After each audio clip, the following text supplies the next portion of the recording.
ঠাকুরগাঁ এসে তোমার ছাড়তে হইব? পায়ের কি সমস্যা? একটা অবস্থায় আছি যে সামনে কিছু দেখতে পাচ্ছি না। আমি আমার প্রথম কার্যক্রম যে প্রজেক্ট মাটি এটা শুরু করব। Tetulia to Teknaf cross country রাইডের দ্বিতীয় পর্বে আপনাকে স্বাগতম। প্রথম পর্বে আমি দেখিয়েছিলাম কিভাবে ঢাকা থেকে তেঁতুলিয়া সাইকেল নিয়ে গিয়েছি এবং তেঁতুলিয়ার দর্শনীয় স্থানগুলো। আর এই রাইডের মূল উদ্দেশ্য হচ্ছে আমি রোড প্ল্যানটা দেখাবো। আর আমাদের এই রাইডের মূল স্লোগান হচ্ছে দুর্নীতিমুক্ত বাংলাদেশ চাই।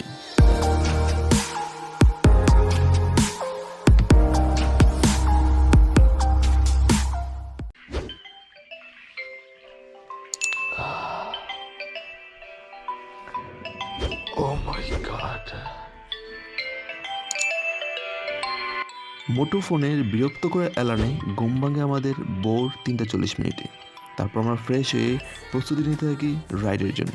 যেহেতু আমরা ভোরে রাইডের জন্য বেরিয়ে পড়ব, তাই ঘুমানোর পূর্বেই সকল প্রিপারেশন নিয়ে রেখেছিলাম। সবাইকে শুভ সকাল। আজকে আমাদের শুরু হচ্ছে তেঁতুলিয়া থেকে টেকনাফের রাইড। আজকে থেকে শুরু। আজকে এখন বাজে 4টা আর 7 তারিখ 7 ডিসেম্বর 2020। এখান থেকে আমরা রাইড শুরু করব। আর আমরা যেহেতু এখন বাংলা বান্দা 0 পয়েন্টে এখানে আছি, এখান যে ফরমান রেস্টুরেন্টের হোটেলে। আর আমাদের আজকে গন্তব্য হচ্ছে পঞ্চগড়ে। ঠিক না সবাই? ইনশাল্লাহ দেখা হচ্ছে আবার পঞ্চগড়ে। আর রাস্তার যেই ভিউটা আছে সেটা তো অবশ্যই দেখবেন। ওকে বস, রেডি? শান্ত। আমাদের পার কিলোমিটার কত ব্যাগ থাকবে এখন? 25 থেকে 28। মানে আমাদের অলরেডি সাইকেল 25 থেকে 28 স্পিডে চলতেছে। আমরা রাইড শুরু করি 4:23 ভোর। তো আমাদের আজকের 4 জনের টিম মেম্বারের মধ্যে বর্তমানে আমাদের লিড করতেছে আলিফ ভাই। আর কিছুক্ষণ পর হয়তো লিড করবে শান্ত। আমাদের 4 জনের টিম মেম্বারের মধ্যে 2জনই হচ্ছে টিম লিডার। অবশ্যই লং রাইডের মধ্যে যে কোনো টিম লিডার বেছে নিতে হবে যে লিড করবে। এটা হচ্ছে সবচেয়ে গুরুত্বপূর্ণ। অবশ্যই সামনে যা হচ্ছে বা রাস্তার অবস্থানটা সামনে থেকে কলের মাধ্যমে নিতে হবে। কারণ যারা আছে অবশ্যই সাইকেল তো 1 বাই 1 মানে একের পর এক চালাতে হবে। এলোপাথারি লং রাইডে কখনো সাইকেলিং করা উচিত না। আমাদের অলমোস্ট 10 কিলোমিটার মতো কমপ্লিট হয়ে গেছে। আমরা পঞ্চগড়ে যেটা নিয়ে সবচেয়ে বেশি ভয় ছিলাম সেটা হচ্ছে শীতের অবস্থা, যে শীত কেমন হতে পারে। কিন্তু আহামরি তেমন শীত না। আমরা টেম্পারেচারটা দেখি, আমাদের অলরেডি 16 কিলোমিটার হয়ে গিয়েছে। টেম্পারেচারটা যদি দেখি যে শীতের অবস্থানটা কী ছিল। Weather update.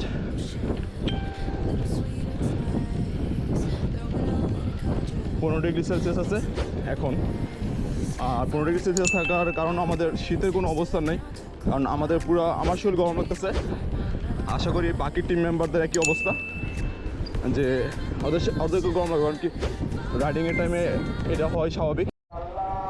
আমরা রাইড শুরু করি 4:23 থেকে, আর এখন 5:45 বাজে। আমাদের অলমোস্ট 40 কিলোমিটার হয়েছে। এখন ফজর আজান দিচ্ছে। প্রায় 43 কিলোমিটার রাইড শেষ করে এখন একটা দোকান খোলা পাইছি বাংলাবান্ধা থেকে। এখানে পানি পান করার জন্য এই থামলাম। 43 কিলোমিটার এই প্রথম পাড়া পড়লো মাটিতে। আসসালামু আলাইকুম। এখন ভোর 6:08 বাজে। আমরা অলরেডি 43 কিলোমিটার মতো রাইড শেষ করে এখানে এই দোকানটা খোলা পড়ার পর রেস্ট নিচ্ছি। আর সবচেয়ে মজার বিষয় হচ্ছে আমরা রাত্রে পানি তেমন পান করি নাই। আর 43 কিলোমিটারে একটা দোকানও খোলা পাইনি। বাইরের দোকান খোলা পেলাম। ভাই নাম কি? রাসেল। এটা কোন জায়গায়? জগদল। তো আমরা এখন জগদলে আছি।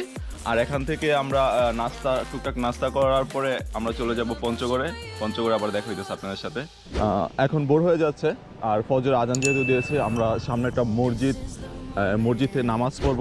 আমি মনে করি যে এই রাইডে এসে যারা মুসলিম তারা যদি নামাজটা ঠিকমতো পড়ে, 5 ওয়াক্ত নামাজটা ঠিকমতো পড়লে ফ্রেশনেসটা চলে আসবে। এখন নামাজটা পড়ে আমরা আবার আমাদের রাইড শুরু করব।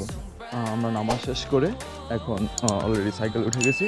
আর এখন আমাদের পঞ্চগড়ে জাস্ট 2-3 মিনিটের একটা ব্রেক নিব। মানে পঞ্চগড় সার্কিট হাউসে ঢুকবো, একটা গ্রুপ ছবি তুলে তারপর আবার আমরা আমাদের গন্তব্যে পঞ্চগড় ডিস্ট্রিক্টে সেলসিয়াস ডিগ্রিতে আছে এখন ওয়েদার আপডেটটা। মানে শীত কিন্তু মোটামুটি আছে, বাট সাইকেল রানের জন্য আমাদের তেমন একটা প্রভাব পড়তেছে না। আমরা পঞ্চগড় সার্কিট হাউস চলে এসেছি, আর এটা হাই রোডের সাথেই একদম। আর এই যে পঞ্চগড় সার্কিট হাউস, এখানে আমরা সর্বোচ্চ 5-6 মিনিট সময় নেব। ওকে, হ্যালো বন্ধুরা, আমার পঞ্চগড় এসেছি, আর এটা হচ্ছে উত্তরবঙ্গের সর্বপ্রথম জেলা। আর এই জেলা থেকে আমি আমার প্রথম কার্যক্রম যে প্রজেক্ট মাটি এটা শুরু করব। আর এটা প্যাকেট নিয়ে এসেছি, এখন মাটিটা সংগ্রহ করে আমরা আবার চলে যাব। এটা হচ্ছে পঞ্চগড় জেলার মাটি। এখন 6:55 বাজে। 0 পয়েন্ট থেকে আমাদের এই পঞ্চগড় সার্কিট হাউসে আসতে আমাদের টাইম লেগেছে 6:50, যেহেতু আমরা 4:23 শুরু করেছিলাম।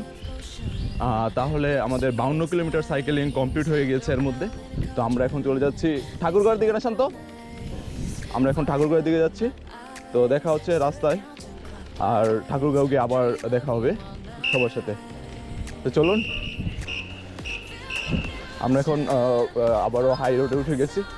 ঠাকুরগাঁওয়ের যে রোড, সেই রোডে গন্তব্য ঠাকুরগাঁও। আমরা যেহেতু ঠাকুরগাঁওর দিকে যাবো, তাই বামের রাস্তাটা ধরতে হলো। আর ওইদিকে রাস্তা হচ্ছে ডাকানা। ওই রাস্তা কি ডাকানা? Wow, enjoy it. মজা দেখি বাজার পঞ্চগড়ে পড়ছে। তো শান্ত, অনুভূতি কি? কোনো ভূতি নাই, অনুভূত হয়ে গেছে। বোতা হয়ে গেছে। আমাদের আঙ্গুল আর হচ্ছে পায়ের আঙ্গুলের অবস্থা একদমই ড্যামেজ বাতাসের কারণে। আর যেহেতু সবচেয়ে বেশি বাতাস মোকাবেলা করতেছে আমাদের আলিফ ভাই। আলিফ ভাইয়ের কি অবস্থা? হ্যাঁ, কারব্যাক। আমাদের সবচেয়ে বেশি বাতাস মোকাবেলা কিন্তু আলিফ ভাই করতেছে, কারণ লিডিং পর্যায়ে বেশি ছিল আলিফ ভাই। তো আলিফ ভাইয়ের অনুভূতিটা কি?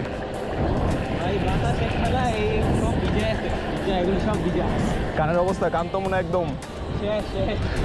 আমরা ইতিমধ্যে ঠাকুরগাঁও জেলাতে ঢুকে গেছি। পঞ্চগড় জেলা কিছুক্ষণ আগে শেষ হয়ে গিয়েছে। আমরা এখন ঠাকুরগাঁও জেলার মধ্যে আছি। এই যে বিলবোর্ড দেখছেন ঠাকুরগাঁও। আমরা এখন একদম কুয়াশা আচ্ছন্ন দেখতে পাচ্ছেন টোটালি। আমরা এমন একটা অবস্থায় আছি যে সামনে কিছু দেখতে পাচ্ছি না। আর এই ফিল্ডটা কিন্তু আমাদের জন্য অনেক বেশি, যদিও কুয়াশাটা আমাদের জন্য বেশি সুবিধাজনক করবে না, কিন্তু অনুভূতিটা সেই। সামনে যে একটা কার আসছে সেটা দেখা যাচ্ছে না, কুয়াশা অবস্থা। আমাদের অবস্থান বর্তমানে ঠাকুরগাঁও। আর বাতাসের ব্যাগটা ক্রমাগতই বাড়ছে। কি অবস্থা শান্ত, অনুভূতি কি? আর আলিফ ভাই সেই কুয়াশা ছিন্ন করে মানে চিলছে চলছে। আর বাতাসে সকল মোকাবেলা তো আলিফের হাতেই, যে কিনা আমাদের অনেক গাইডলাইন হিসেবে ই করতেছে। আলিফের কি অবস্থা? ভাই আগে তো ভালোই ছিল, এখন তো আরো কোনো অবস্থা হইব মনে হয়। কারণ আগে কিন্তু আমরা কুয়াশাটা পাই নাই। না, এখন দাম 50 মানে 4x হয়ে গেছে, 4x। কারণ পঞ্চগড়ে টোটালি, ও মাই গড, বুঝি না, দিনাজপুর 71 কিলোমিটার, আর ঠাকুরগাঁও মেবি 14 কিলোমিটারের মতো হবে। আর কুয়াশার অবস্থাটা দেখুন, যে কোনোভাবেই আমাদের সামনে কোনো অবস্থা নেই। যে একটা কারব্যাক আসছে সেটা আমরা দেখতেছি না। আর বাতাসের তীব্রতা দিন দিনই বাড়ছে, প্রতিনিয়তই বাড়তেছে। ও মাই গড, আমরা এখন ঠাকুরগাঁও একদম শহরে চলে এসেছি। এখন যাব ঠাকুরগাঁও সার্কিট হাউসে। আমরা এখন আছি ঠাকুরগাঁও সদর হাসপাতাল। এটা হচ্ছে সদর হাসপাতাল, আর এটা হচ্ছে ঠাকুরগাঁও স্কুল। মোটামুটি এটা হচ্ছে ঠাকুরগাঁও যে সদর কার্যক্রম বা শহর, সেটা সেই জায়গায় আছি। আমরা সার্কিট হাউসের দিকে যাচ্ছি। যদি টাইমটা দেখাই, যে আমরা পঞ্চগড় ছিলাম 6:55 দিকে, এখন বাজে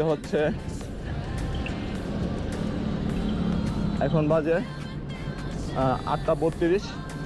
এখন 8:32 বাজে। 7টা মানে 1.5 ঘন্টা, 35 কিলোমিটার রাস্তা ছিল। 35 কিলোমিটার আমরা 1.5 ঘন্টার মধ্যে কভার করে ফেলেছি। আমরা এখন ঠাকুরগাঁও সার্কিট হাউসে আছি। হ্যাঁ গাইস, আমি আছি ঠাকুরগাঁও সার্কিট হাউস। আর এখান থেকে আমি আমার মাটিটা সংগ্রহ করব। এটা আমার দ্বিতীয় নাম্বার জেলা। প্রথম পঞ্চগড়ে সংগ্রহ করেছিলাম, আর এখন দ্বিতীয় নাম্বার জেলাতে আমি মাটিটা সংগ্রহ করব। এখান থেকেই যে কোনো জায়গা থেকে আমি মাটিটা সংগ্রহ করতেছি। আমাদের 90 কিলোমিটার রাইড শেষ। আমরা এখন বিসমিল্লা হোটেল, আর এটা হচ্ছে ঠাকুরগাঁওতে। এখানে নাস্তা করব। নাস্তা করে আবার আমরা রওনা দিব আমাদের পরবর্তী গন্তব্যস্থলে। হ্যালো বন্ধুরা, আমরা এখন নাস্তা শেষ করলাম, আর এখন আমরা চলে যাব দিনাজপুরের দিকে। দিনাজপুর গিয়ে আপনার সাথে দেখা হচ্ছে। ঠাকুরগাঁও এসে তোমার ছাড়তে হইব? পায়ে কি সমস্যা? আমাদের টিম মেম্বার একজন কমে গেল তাইলে না? Sad moment. আল্লাহ ভরসা। তুমি বাসে যাচ্ছ?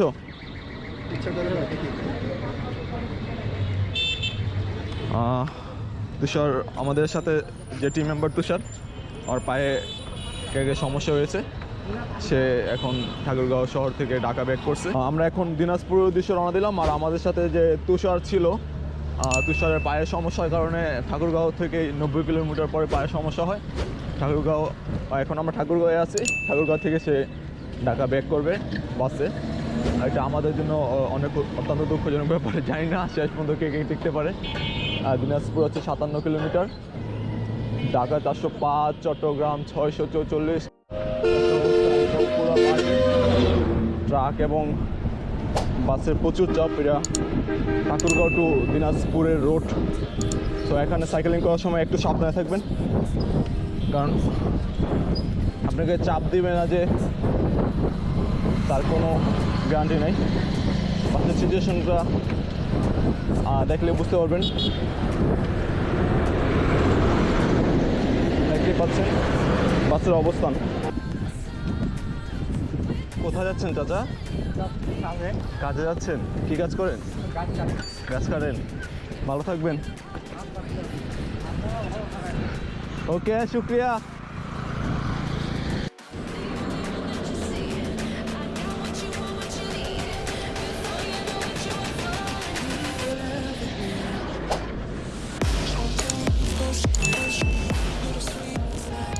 এখান থেকে দিনাজপুর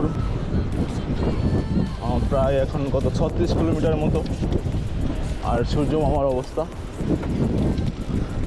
তার প্রভাব আস্তে আস্তে বিস্তার করার চেষ্টা করতেছে, কুয়াশার কারণে পারতেছে না। আমরা দিনাজপুর চলে এসেছি, বীরগঞ্জ সরকারি college, Birganj, Dinajpur. Welcome to Dinajpur.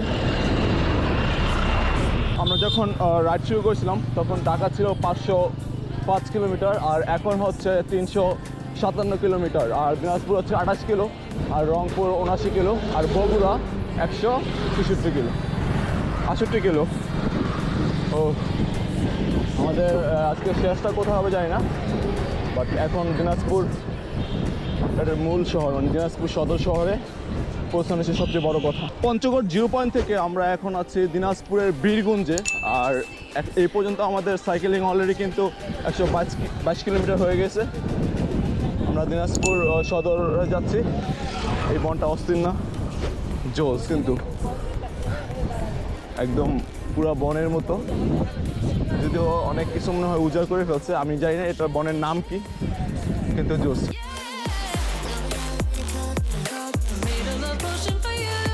আলিফ ভাই, রাস্তাটা কেমন লাগছে? বাতাস তাও জোস, তাও জোস।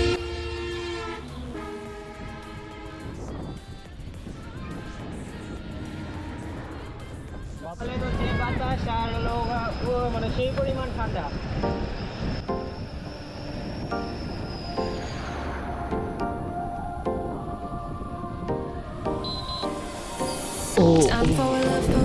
এবার ট্রেনে ট্যাকটুক চলে যাব ইনশাআল্লাহ।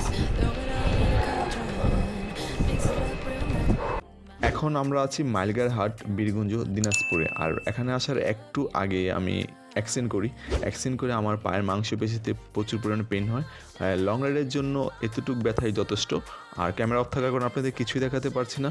আর সবচেয়ে দুঃখের বিষয় হচ্ছে যে এখানে আসার পর আমার গোপ্রো 8-এর স্ক্যানটা ফেটে যায়। আমি খুব টেনশনে পড়ে যাই এবং মনটাও খারাপ হয়ে যায়।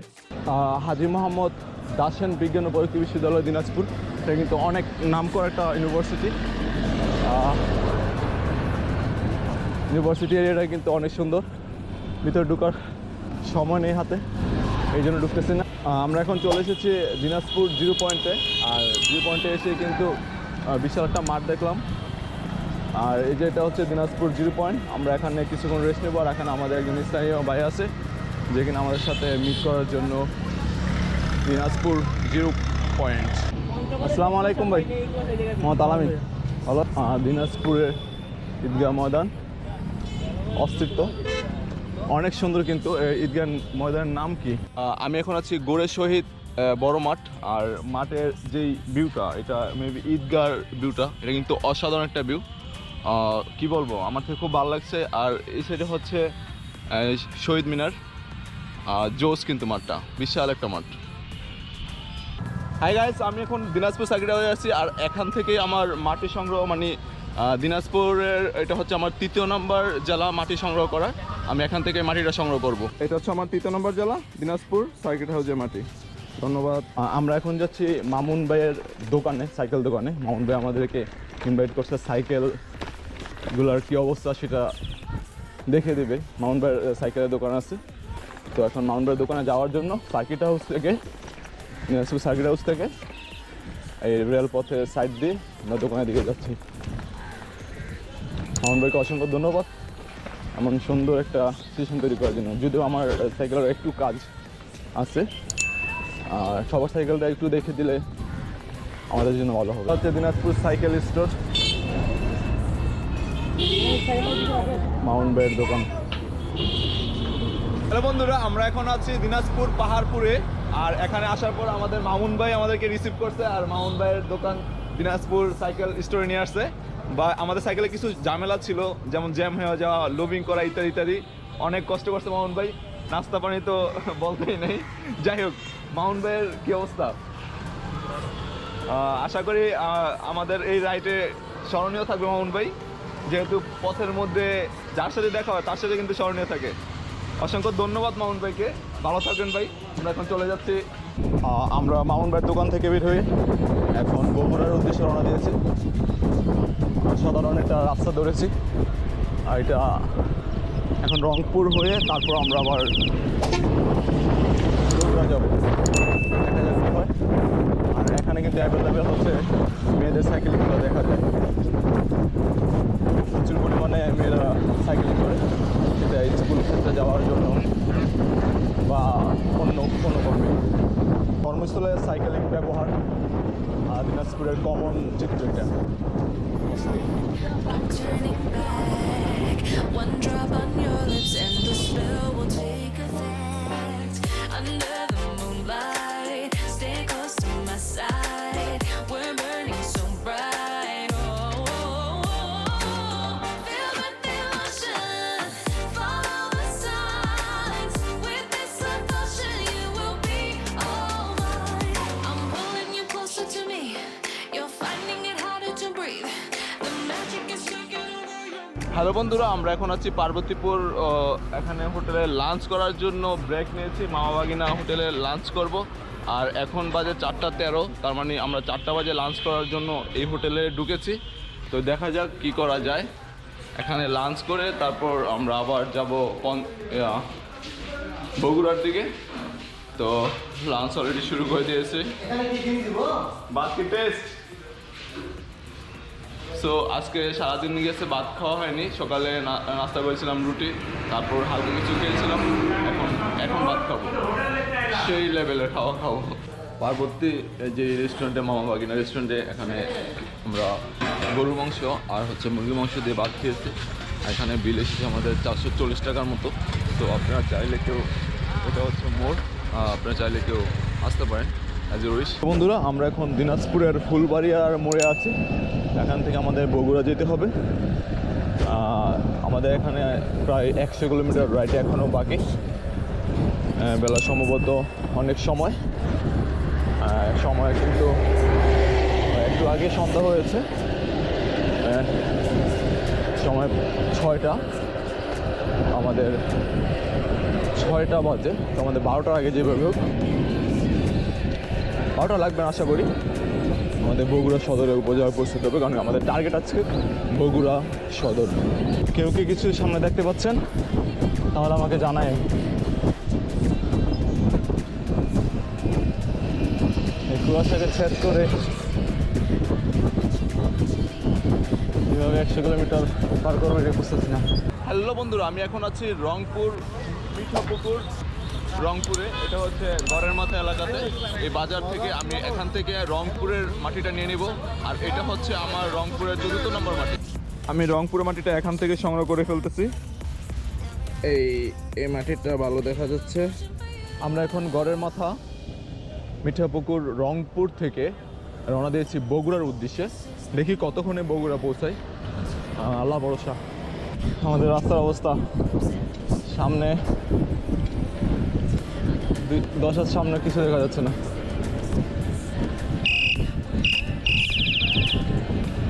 ইনকামিং, কারব্যাক।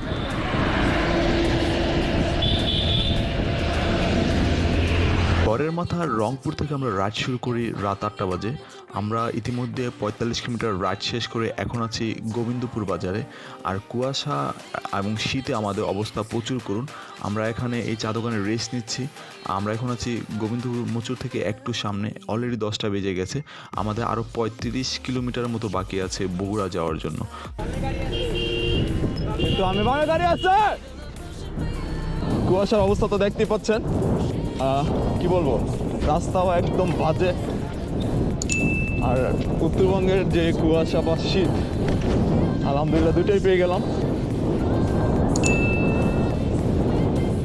উত্তরবঙ্গে অনেক দিনের ইচ্ছা ছিল যে ঘোরার জন্য, শীত উপভোগ করার জন্য, এটা হয়ে গেল। এখন